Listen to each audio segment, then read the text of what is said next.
Sourate 3, verset 26, dit: Ô Allah, maître de l'autorité absolue, tu donnes l'autorité à qui tu veux, et tu arraches l'autorité à qui tu veux, et tu donnes la puissance à qui tu veux, et tu humilies qui tu veux. Le bien est en ta main, et tu es omnipotent. En cette vie, nous sommes tous éprouvés par les différentes positions dans lesquelles Allah nous place. Celui qui est fils peut devenir père, il peut être frère, oncle, grand-père, parvenir à une position de responsabilité, d'autorité au sein de sa famille, sa tribu, son peuple, au niveau professionnel ou autre. Allah alterne les bons et les mauvais jours, de sorte que comme Joseph, tu peux devenir serviteur, puis être placé en position de haute responsabilité, que cela soit à l'échelle d'un homme comme d'un peuple.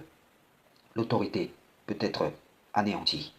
Rappelons-nous de Lazare et de son maître, de l'usage de l'abondance qui mène à la perdition et l'endurance dans les maux de cette vie qui mène à la consolation.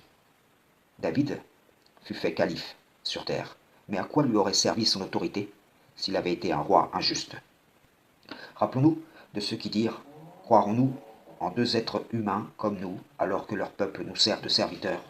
N'a-t-il pas été dit à ce peuple asservi: il se peut qu'Allah vous affranchisse de cet asservissement, et alors il verra comment vous agirez. Ceux qui sont asservis aujourd'hui peuvent devenir dirigeants demain.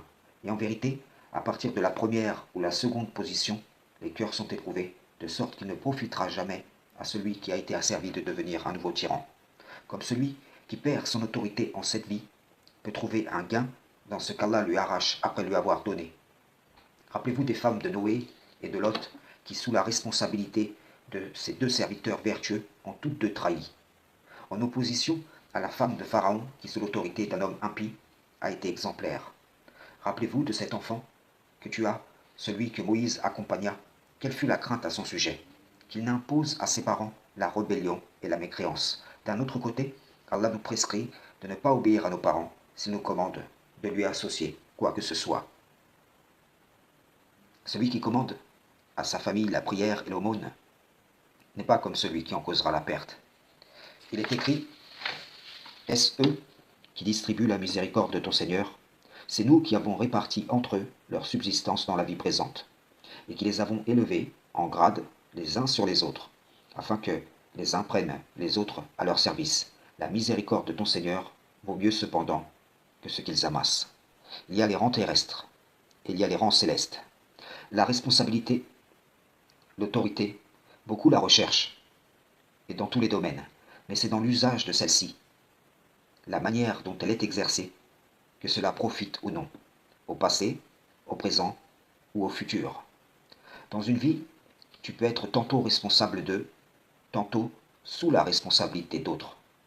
Mais sache que ce soit dans une position ou dans l'autre, que ce soit dans le commandement ou l'obéissance, tu es sous le regard de celui qui administre tout. L'acceptation de la position assignée ou la rébellion demeure un moyen de soumission ou d'insoumission au Tout-Puissant. Je conclurai par un conseil du Messie d'Israël à ses disciples, en exhortation. Luc 22, versets 24 à 27. Il s'éleva aussi parmi les apôtres une contestation. Lequel d'entre eux devait être estimé le plus grand? Jésus leur dit: les rois des nations les maîtrisent, et ceux qui les dominent sont appelés bienfaiteurs. Qu'il n'en soit pas de même parmi vous, mais que le plus grand parmi vous soit comme le plus petit, et celui qui gouverne comme celui qui sert. Car quel est le plus grand? Celui qui est à table ou celui qui sert? N'est-ce pas celui qui est à table? Et moi, cependant, je suis au milieu de vous comme celui qui sert. Voyez-vous, comme il leur parle, alors qu'il est écrit que les messagers sont envoyés pour être obéis par la grâce de leur Seigneur. Comme Moïse dira: Seigneur, je n'ai d'autorité que sur moi et mon frère. Sachez-le, il n'en sera pas de celui qui argumenta avec Abraham, comme de la reine de Saba qui s'est soumise à Allah avec Salomon. Frères et sœurs en islam, salam, shalom.